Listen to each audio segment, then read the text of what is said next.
شروع اللہ کا نام لے کر جو بڑا مہربان نہایت رحم والا ہے۔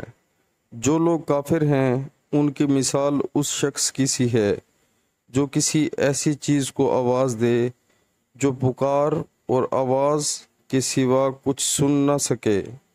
یہ بہرے ہیں، گونگے ہیں، اندھے ہیں کہ کچھ سمجھ ہی نہیں سکتے۔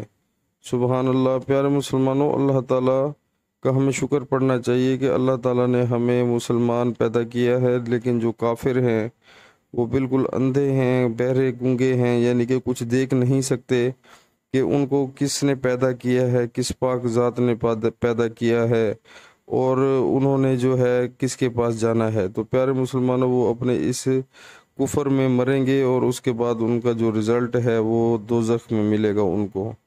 تو پیارے مسلمانوں، ہمیں تو اللہ کا شکر ادا کرنا چاہیے، لیکن افسوس سے کہنا پڑتا ہے کہ ہم مسلمان اللہ کو بھول چکے ہیں، کلمہ پڑھ لیتے ہیں، اس کے بعد ہم شیطانی کاموں میں لگ جاتے ہیں۔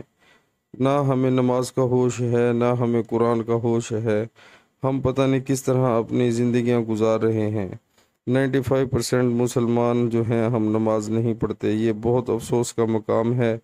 آج ہی سے نیت کریں کہ 5 وقت باجماعت نماز پڑھیں گے، انشاءاللہ بہت فائدہ ہوگا۔ السلام علیکم ورحمۃ اللہ